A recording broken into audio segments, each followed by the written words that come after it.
Hey guys, it's the Pokemon Master again. Now, the first episode I did were which Pokemon's better, Beautyfly or Dustox, where it's two Pokemon they can get from the same pre-evolution Pokemon Wurmple, and we're comparing the two to see who is better. Now, today we're doing that again, but this time it's the same species of Pokemon. But what I mean is that the only difference is the gender.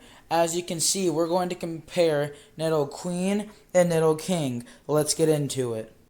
Now the thing is, we're gonna do ladies first. We're going to do Nidoqueen. Now Nidoqueen is a decent Pokemon, and you can get it around the same time as you can get Nidoking in the Generation 1 games of Fire Red and Leaf Green, or or Pokemon Red or Pokemon Blue. Now the thing that's different about them, as you can see, is how they are in the competitive. Now this is the base stat total of Nidoqueen, 505. Now this Pokemon is just all around good. Decent health of 90, meaning that if you had a level 1 Nidoqueen, 90 health it would have. That is amazing for level 1. And this thing's fully evolved, so it's where it should be. Now its attack stats and physical and special attack, they are both decent. The Nidoqueen and Nidoking lines are meant to be physical attackers. That's why it's more. They're still both really high, and both of their defenses, in my opinion, are where they should be. This is a fully evolved Pokemon. It should be able to hold its own and take a couple hits. Now, its speed, now it is kind of on the low side. It isn't bad, especially since other fully evolved Pokemon are either around there as well or they're worse, and other Pokemon like that are used a lot, like Gyarados, for example.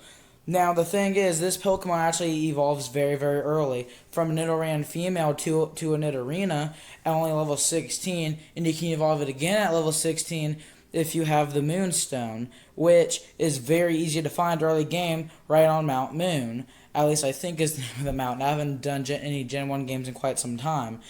Now, what's amazing about this is what it can abuse that attack for in the move department and how early game you can do it. So now let's look at Nidoqueen's move setup.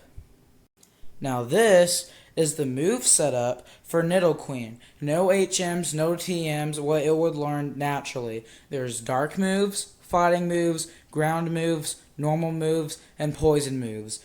All a just flat out great variety of moves, and some of them will actually be benefited more just because it's that typing. For example, the ground moves and poison moves, Nidoqueen is ground and poison type, so the move would be stronger if it's using it. So Earth Power, for example, it's 90 base power, but since Nidoqueen is using it and it's ground typing and it's a ground moves, it's pretty much 111 base power. Now, what makes this so great is that even the other moves aren't that bad either. For example, Superpower has the base power itself of 120. That's a really great fighting type move that it can learn. Also, even other moves like Dark, for example, if you want it to learn a good variety of moves, you have Crunch, for example. That's 80 base power. This Pokemon will have such good moves, and it can evolve at such a good level, and as we saw before, its base stat total is so high, you will want this on your team hands down. But we haven't looked at Nidoking yet, so let's do that now. But first, I want to share my thoughts on Nidoqueen so far. So, Nidoqueen is good. It's a great Pokemon that you're going to want to use. All in all, it's great, it's strong, its stats are balanced, and it's doing really good so far as who I would prefer. But now let's look at Nidoking. So, Nidoking is a fairly strong Pokemon. Not only is it designed good, you can get it at the same time as Nidoqueen with the same exact method. Now, Nidoking is still a force to be reckoned with the same base stat total, but slightly different stats. Now this is the stats of Nidoking. As you can see right off the bat, the health isn't as much as Nidoqueen. This thing isn't meant to be a balanced creature. It's meant to be somewhat speedy and deal a lot of damage with its 102 attack stat. Now its defense is still good for a fully evolved Pokemon, and it can still tank hits. Now its special attack is still decent, not that bad, and its speed is still somewhat good, being able to outspeed some opponents, but there are definitely some Pokemon in Gen 1 in just Gen 1. Other generations there's way more, but in Gen 1 there's still some Pokemon that can outspeed. But again, that attack is phenomenal, meaning that this thing will do so much damage in the early game.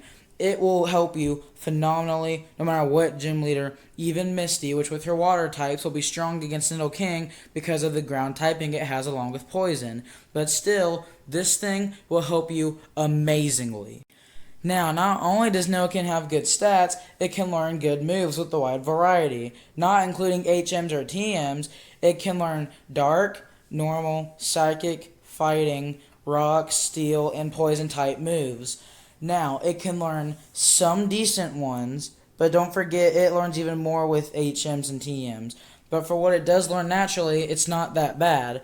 But the two strongest it can learn, Head Smash and Iron Tail, yes, both their powers either 100 or over 100, their accuracy isn't that high. So in order to get really good attacks that, are actually 100% accurate and they will hit the majority of the time, you're going to need to get TMs or HMs, which you can either find or buy in game corners. But still, the Pokemon itself is good, but this will knock it down a peg, because even the only thing closest to 100 takedown, a normal move that's 90 power, it's still only 85% accurate. So this really knocks down Nidoking, and it's very brutal for where he ends up later in the video. But this doesn't mean that Nidoking is actually out for the count, as it's still a very powerful Pokemon. Besides, don't forget that amazing attack, plus the decent enough speed to back it up for the early game, and that HP, which means they can take a couple hits, and even though the HP itself is less than Nidoqueen, it still has the good defense. So, now do you see why this video exists in the first place? Both of these Pokemon are so overwhelmingly strong, but still, we need a winner. So, who is it going to be? The well-balanced and powerful Nidoqueen that can learn good moves, or Nidoking with its high attack and decent defense, but at the same time all the strong moves it can learn are not even 100% accurate, and its other moves, at least the majority of its other moves, aren't even the same type of move as the type of the Pokemon, meaning that I won't get extra power for using that move since the move and the Pokemon are the same type, meaning that it won't actually be able to use that good attack stat unless you pretty much just pump this thing with TMs and HMs to actually make it useful. Now, this was close. Two very similar Pokemon with kind of similar stats, but at the same time completely different depending on how you look at it and for how you're going to use these Pokemon. Now, this was hard, as I've said, but at the same time, the answer was also kind of obvious. I'm going to have to go with Nidoqueen. Now, some of you may be surprised, but Nidoqueen was just too good to be beaten by Nidoking, and here's why.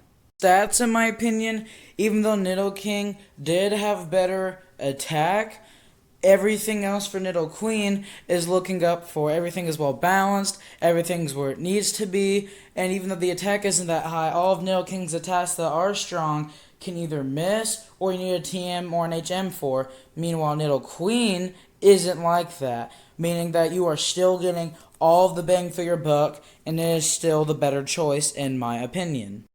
So yes, between the two, in my opinion, Nidoqueen is the winner. So that's a little bit of girl power for you. Now Nidoqueen beats Nidoking in almost everything except for attack stat, but even then, most of the time Nidoking won't even be able to take advantage of it. So there you go. Nidoqueen wins. So there you have it. Between these two Pokemon, Nidoqueen and Nidoking, in my professional and personal opinion, Nidoqueen wins.